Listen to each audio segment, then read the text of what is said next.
If I can start the timer. Hello, I am Connor Nielsen, I'm not and Matt. joining me is... I'm Mr.GoodPlot, and I'm not sure if this is officially it. Is it? Yeah, it is. And Yeah. we're off to a great start. Oh boy! Best start. So we have all seen Showrunners, documentary about people who run television shows. It is on Netflix. If you guys want to watch it, or if you want to pause, watch it, and then come back, or if you've already seen it, that works also. And if you're watching this live, then that means you paused the whole thing, and it's probably done by the time you come back. I had not thought of that. That's a good point. So real quick, I guess we're gonna go around, say if we liked it, say our favorite thing and our least favorite thing, and then get started, right? Yep. Okay. Who wants to go first? Guess I'll go first. Go for it. I didn't really care for this documentary very much, but my favorite thing about the movie was I liked kind of seeing this unseen world that's kind of becoming more and more prominent, that of the showrunner, kind of like the director of TV shows. My least favorite part about this movie was a bit twofold. I really didn't care much for the editing, and I really thought it got repetitive because of the editing. And that's kind of my general first impressions. Who wants to go next? I guess I'll go next. Okay, my favorite thing was that it covered a lot of ground, in this industry, show running in general. I thought that they did a really good job at, covering all the kinds of things. There were times during the movie where I kept wondering, are they going to talk about this? Are they going to talk about that eventually? And they do. Just about everything that I thought of when it came to show running, they eventually did tackle, like the idea of one person, show running more than one show at a time, like Joss Whedon, or the fact that only really an eighth of the interviewees were women, and they eventually did tackle that too. So that's what I liked about it. The thing that I did not like was, even though they covered a lot of ground in regards to show running in general, I feel like they didn't cover shows, enough shows to run. Like, it felt like they focused on prime time type shows. Like they didn't mention like what it's like to be a kids showrunner, or a reality showrunner, or an animated showrunner. And I think that because the title of the movie is Showrunner, I feel like they shouldn't be like too specific with that. I think would have at least been would have sufficed for that would be at least having one from each of those, like at least representing them. Like having at least one kid showrunner and one reality showrunner, just to give a little bit taste, just so it could feel a little bit more complete. Yeah. I'll start by saying I did enjoy this film. I thought it was overall very solid. My favorite thing about it was, pretty much as you guys have said, it's this doorway to this unseen world of these showrunners, and I love the way that we really kind of learn about what they do and how much it kind of dived into that whole thing. But my negative is actually the same as Connor's, in that it does get really repetitive, and I would have liked to have seen a little bit more of, we saw so much of the writing. I would have loved to have seen more of what a showrunner does on set. I would have loved to have seen more of that side of things, because we do tend to focus on these same sorts of, we're in the writing room and we're all kind of talking about the show, as opposed to, I would have liked to have gotten a little bit more into the nitty-gritty. All right. I guess one of another issue I had with it, I don't want to be all negative on it, but I feel like it felt like a featurette on a DVD rather than like an actual documentary, and I feel that's because it lacked a sense of narrative. I know because it's a documentary, it's not fictional narrative, but take, for example, Super Size Me. The narrative is 1 month on McDonald's, and this one was just show running, and I feel like there was a sense of starting with that, with at the beginning of the day, here's how many days till, how many weeks till production's over. but that didn't really go anywhere. There was just sort of like arbitrary time frames that were given. I would have maybe liked to have seen uh, these crews follow these showrunners around as they try to develop these new shows, and what if they were all new shows that we were seeing, or a little blend of new and continuing shows. So I felt like it had a lack of narrative, and the only thing I really got out of this was showrunning's hard, and I don't feel like we saw enough of the reward of successful showrunning. I mean, we got a sense of that with J.J. Abrams and Joss Whedon, but that was kind of more of like, I remember the good old days of showrunning. So. I'll fight you on that a little bit. I think too. While I agree it lacks a narrative as strong as a lot of other documentaries, I think that with Matthew Carnahan and the House of Lies, you do have something of a narrative with him, because we have this guy who's talking about, I'm starting this new show based off this book I read, and then at the end of the documentary, we get to see him kind of reacting to the premiere of that show and how it goes over for him. So while I agree with you that the narrative is not strong, I do think we have something of a narrative with Matthew Carnahan, and I think it works enough to carry us through the film. And I also thought that there was also a narrative with another show they were covering, which was Men of a Certain Age. Like, I thought that the center of this film was like a trinity of Bones, Men of a Certain Age, and, as you said, A House of Lies. And like, we were chronicalizing those three throughout. Like, and they each like represent a different state of shows. Like, Bones was a show that was on for a while before before this documentary, and it continues on. And House of Lies was a show that had a promising future when it was made, and it's continuing. And Men of a Certain Age is that show that's kind of the tragedy of the documentary. Like, that's the one that goes close, that's edges closer and closer to cancellation throughout the movie. Like, as the movie progresses, that show becomes closer to cancellation to the point of the end of the movie, or near the end of the movie, where we find out, oh, it's been canceled. Even though when they started, it was like, it was going strong, yay, Ray Milato's so happy, and now it's done. And the showrunner has to move on, but he's happy about that. He's accepted that, moving on. So I thought that was also the narrative of the movie. Like, it was a trinity of the three. Okay. I guess, okay, to anything, I feel you guys are onto something. I think that those narratives do get a little hurt by very repetitive interviews. I feel like those kind of narratives are kind of chopped up, and we don't have enough. When we get back to them, we have to remember where they were, and then in the middle of that, we get a lot of these interviews where I feel like we're interviewing Janet Tamaro, whatever she, and then we get to J.J. Abrams, and then we get to the people who did The Good Wife, and they were just kind of like saying the same things, and then we get to the next guy and they say the same thing, and then when they get to the next person, they say the same thing, and then we get back to a certain age, and it's like, oh yeah, but you kind of lost your sense of caring about it, I feel. I agree with that a little bit, because we do have these sort of title slates that come up and say, like, we're on the next section of the documentary, we're on the showrunner as a producer side of things, and I agree that I don't think there is quite enough of a differentiation in like the questions asked between these different segments.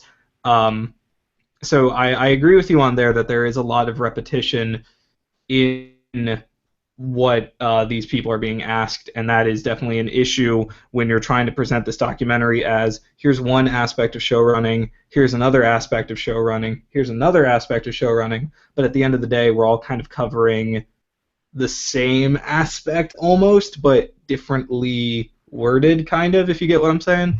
Yeah, I kind of got that too. There were a lot of times where, I felt that a lot of the movie was like reiteration of the same phrase, this is the hardest job ever, but I love it. It's like, you basically heard that several times throughout the movie. Yeah.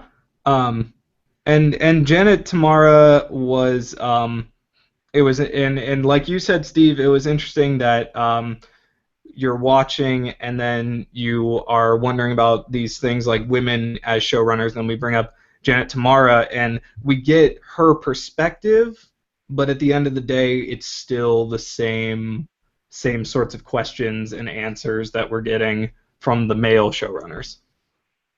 Yeah, it's true. And if I would, I want to talk about her. And again, she's a showrunner, but she struck me as very uncomfortable on screen.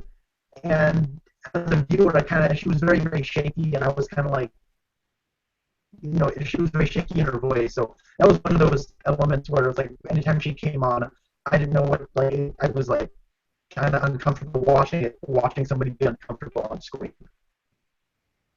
Yeah. And she was really interesting because of her background in news, and then taking what she saw in news and basically fictionalizing it.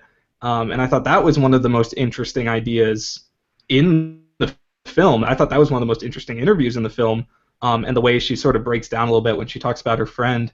So while I agree that there was a certain level of like shakiness to her presence, I actually would have liked to have seen a little bit more of her in this film.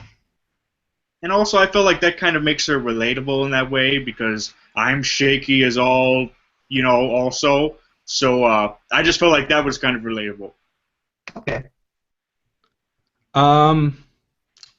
Steve, I like what you said about not having enough representation of different kind of showrunners. Mm-hmm.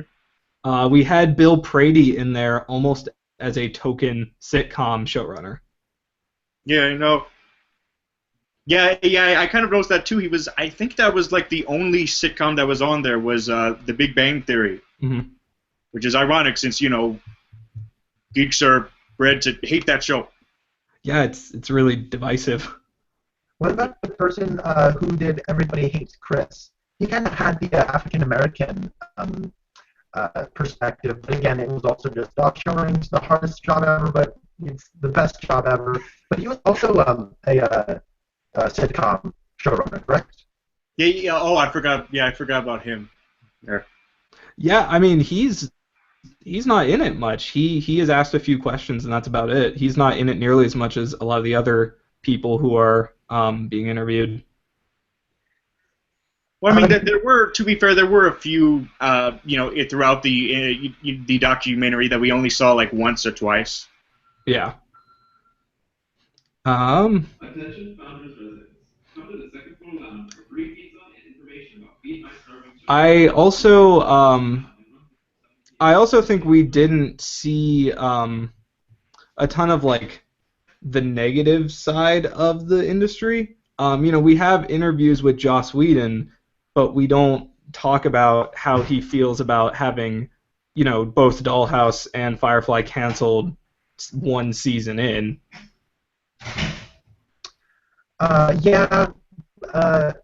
I also like kind of jumping off of that. I feel like they're painting the studios as the antagonist of the piece. Like, oh, our vision. We always gotta deal with those studio people, and they're always giving us notes that don't make any sense. And to me, I was kind of okay. Come on, the studio people. I think give them more credit, because it's really kind of the audience that's going to determine. Everyone just kind of has the best. Everyone has the show in mind, and they all want it to succeed. So I feel like we got the showrunner, but we didn't really get the showrunner as working with the studio or working with the network. It was just kind of like, this is my vision, and I'm fighting for it to get through. Well, I think there were some interviewees who did, address that. I felt. I think there were a few that actually did address the fact that sometimes it does like rely on how many people are watching it, and like that. Yeah, we had the I forget his name, the showrunner who was in charge of, I believe it was Spartacus. Mm-hmm. And he was talking about how when you're on cable as opposed to one of the big networks, you don't make as much money, but you have more freedom. And I actually really liked this, that we bring up this narrative of the network producers are censoring your art, but then we immediately have the interview with Sean Ryan, the showrunner behind The Shield, and he immediately contradicts that and says some artists say there's a huge difference between cable and network, and I just don't see it personally. So I like That's that. probably just. Hmm? I'm sorry. Go ahead. Oh no, I just like that there's this narrative that a lot of us have that like the executive producers are evil and like the corporate bigwigs are ruining art, but then we have, and Joss Whedon even says this, that it's case by case, and sometimes that's just not true. So I did appreciate that a lot, that we kind of got both sides of that. Oh, okay. So you were just going to bring up the point that I was about to say was, it's about showing different perspectives. Sorry about that. No, it's fine. Okay, maybe I just didn't get that sense. Okay. Maybe I need to watch it again, because this is one of those things where, like, halfway through the movie, I kind of got bored, and I kind of was constantly checking, and, like, because to me, like, I don't know, I don't want to get all negative on this, but I don't know, I feel like there was also some editing decisions that really bugged me, especially with, it would show, like, lines of, like, they showed you some words that you were trying to read, but they also had, like, some when you were trying to listen to, and it was really, really quick at the same time, and I was like, I feel like I'm getting lost in this, and it wasn't particularly well edited, especially in that first half. Yeah. What did you guys think about the discussion of the roles of the actors in shows? I thought it was weird that we just got one guy, basically. Yeah, we had one actor kind of really Terra Nova guy. I only know from that. Yeah. Well, we had a talk about how there's this that showrunners were talking about how they want to work with actors, but not actors who have huge egos. I really liked what the guy behind Sons of Anarchy said, where he's like, I don't care how good an actor is, I'm not going to have poison brought onto my set and stuff like that. It's a minor point in the film, but I thought it was interesting. I did like that. Kurt Sutter is a really interesting personality in the sense that he's the showrunner of Sons of Anarchy, in the sense that, like, he was talking about, and I thought, like, his idea was when he was talking about working with the studios was kind of the best part, because he was really kind of talking about how he needs to be reined in a little bit, and when he's writing and show running at the same time, there was a very he had to rein himself in, and he really kind of understood this as a collaborative process. Yeah, definitely. I agree with that. And a lot of them did seem to understand that there was no one that struck me as overly, like, too much of a control freak, I didn't think. And it reinforces how many people it takes to make these shows happen. Mm-hmm. Like, they showed the ladder climbing, like all the steps you take up to showrunners. Yeah. So you could, like, use this as sort of an educational, an educational opportunity if you want to ever get into that industry. Mm-hmm. Okay. One more thing that's your only educational tool, of course. But. The one last thing that really made me feel like it was more of a featurette style video rather than a documentary was the informality of it all. That was distracting me, and it kind of took me out. There was kind of like that one moment towards the end where some guys makes a metaphor about your wife being in a coma but you're going on dates, and then it's kind of a funny little metaphor he makes. Of course, with the parallel of your show, you're not sure whether it's going forward and then developing new shows, and he kind of compares it to his wife being in a coma but going on dates with other women. And then he just kind of goes, oh, cut that, never mind, oh, that was weird. And I was like, well, no, cut that last part out, leave that metaphor in. And then there was a part towards the beginning where they're in the writing room of Bones, and then the one guy turns to the camera, he's like, I'm not sure about spoilers, and the guy goes, oh, this movie's going to come on out after the spoilers. I'm like, edit that stuff out. I mean, let's say it's like a found footage movie that was like, being a mockumentary. If that came up, people would go, like, in a real documentary, that wouldn't happen. So and now this is an actual documentary where that happened, and I found that very, very distracting, and it did make it feel more like an internet informative video rather than like a cinematic documentary. It had very significant lack of um, uh, cinematic sensibilities. Yeah, that happens. They go to visit one of the directors on set, and the guy's like, he looks at the camera crew and he's like, "What is this?" And the guy's like, It's a documentary film. Please tell me they told you." You're talking about Angel, aren't you? From Bones. Angel from Bones. That's it. Yeah. No, I think that's actually a really interesting point that I hadn't really thought about, because it felt a little bit kind of natural to me, because they wanted the audience to kind of feel the getting into this world. Like, they wanted them to like really get to know these people as people and kind of get a feel for how they are and get a feel for these showrunners who do these incredible jobs but are everyday people. But no, I think you're right. The one moment where I wouldn't have cut it out was when Tamara started to break down a little bit, and the interviewer off camera is like, if you don't want to go there, and then she's like, no, I want to talk about it. And I thought that actually added to it. I thought that made that scene I thought that made that moment more powerful. But overall, I think that is actually a good point. Yeah, it makes me realize that a lot of these shows, specifically with, especially with men of a certain age, a lot of these shows, we tend to, forget immediately, or we think, oh, there's that show that came and went. But a lot of them are like these big passions for these showrunners. Like, these are almost their whole lives for a point, and then all of a sudden it just ends just like that, and they have no say in it. And we don't realize how big of an impact on people those shows have, even if they're barely on and barely anyone talks about them. Yeah. It did make me want to go out and watch Men of a Certain Age. Yeah. That looked interesting. Are there I any? remember seeing ads for that. That was funny.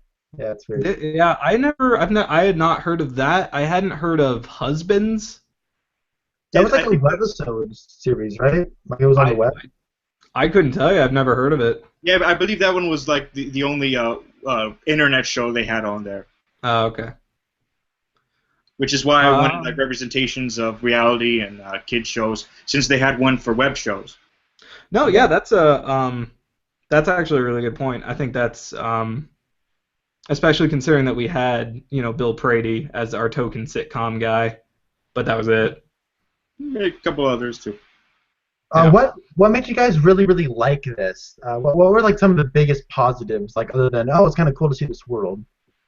Well, for me, it's kind of a industry piece. It is. I go to school for video production, and this, while it may not be the most well put together thing, it does give you a good sense of where the industry is at as a whole right now. If you talk to any pop culture scholar, any media professor, they will tell you that we are in a second golden age of television right now, and I think now is the perfect time to make this. So it's an excellent it's an excellent piece about where television culture is right now. Yeah, that's kind of a similar reason for me too, is because this is personally something that I really want to get into later down the line. So it is cool, like, seeing some tidbits on how it's done. Like, oh, cool, that's how that's done. Oh, cool, this is how I do that. Neat. Yeah. GoodPlot wants to make a TV show? Oh, no. Oh, God. No, GoodPlot. No supervillain evil TV shows. Well, they do say, write what you know about. So yeah. It means I'm going to write about a man who dresses up and talks to his rabbit, and the rabbit never speaks back. I'd watch that in a movie. I do agree with that point, actually. It does do a good job of kind of like showing you where TV is at right now. I do like the stuff at ComicCon where they talk about this is what being at ComicCon's like, and how it's really lifted the veil on the showrunner. Yeah. I really like Stephen DeKnight's. He's the guy who does Spartacus. I like Stephen DeKnight's insights onto onto ComicCon quite a bit. Does anyone remember what is it? Damon Lindelof, the guy who does one of the Lost people. He Yeah. has a great comment about David Lynch and Twin Peaks that I thought was really fascinating about how if the internet was around when David Lynch was making Twin Peaks, that would have gone entirely differently. What did you think about that? Someone who loves Twin Peaks, Yeah, I know nothing about it, so I thought. It was as someone who interesting. loves, You were gonna say? I was just going to say, yeah, it was a very interesting thing to say because I don't know if David Lynch would have just given all the answers, but as Damon Lindelof said, he feel like he had to give answers to keep that audience coming back. So that was a very interesting thing, and maybe if David Lynch had given those answers, Twin Peaks would have lasted longer than 2 seasons, which is interesting. Well, I guess now that there's a revival on Showtime, we will have more Yeah. Twin Peaks. Yeah, and I thought it was also great that they. Which is funny because we are now in that internet age, which brought Twin Peaks back. Yeah. That's an interesting circle. And I also thought it was interesting that we saw the opposite of that coin, the other side, where one of the other showrunners mentioned that if Cheers was on during the Twitter age, everyone would, keep nagging, oh, they should put the two leads together, like would it basically be the Arrow situation we have right now. Felicity and Arrow should be together. Can we not talk about Arrow? It was just I've never examples. I really enjoyed the first season of that show, mostly because it's a Batman show. Let's get back on track. Yes. I didn't mean to. No, actually, I'm glad you said that because correct me if I'm wrong, but was there a single superhero TV show showrunner? Just one. Just one. They just mentioned in text that Joss Whedon was the showrunner of Agents of S.H.I.E.L.D., I noticed. That was the only one where it was in text, Joss Whedon, Agents of S.H.I.E.L.D., and that was it. And I ought to know since, I keep vigilant about those things. Yeah. So I guess we kind of brought up occasionally is the thing about the text that appears. That got so annoying. It's like, I mean, I get it if you're going to show a new thing, like this is Joss Whedon, Firefly, or Buffy the Vampire Slayer. Every time, whenever it kind of shows a new section. But like in the same section, it would say, this is Damon Lindelof from Lost. This is Damon Lindelof from Lost. This is Damon Lindelof. I'm like, I know who Kurt Sutter is. I know who Terrence Winters. I know who these people are. Stop telling me, movie. I know. Yeah, bringing up a lower third of someone's name is standard convention, but you're right, it does it too many times. If I made a documentary for my class, I would have gotten docked for that, probably. Wow. So, like maybe if there's a showrunner who just has one show under the belt, then just show that one once. And if you had the ones that did multiple times, then do what they also did, which was have each one show up throughout the documentary. Because I actually liked that. I actually liked that. Oh, the Shield guy is also the Terrier guy. That's interesting. And the failed dragon guy is also the I'm a Cylon guy. Yeah, I like that element where it's like when they would bring up a new show they had worked on, it would like have a new title by their name, and that would be an exception I would have made. However, they kept showing the same titles, and it was like, okay, cut it out. We're about to hit the half-hour mark. Okay, how many more minutes do we have? We are at 29, so we should probably wrap up. Okay. Do you guys have any last thoughts in the score you'd give this movie? I don't really do scores. If I had to give it a score, I would give it 7 out of 10, maybe a 6. Okay.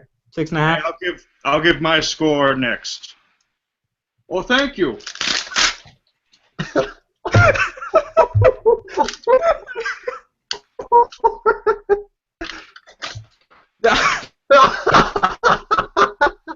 It wasn't supposed to rip apart. This is live.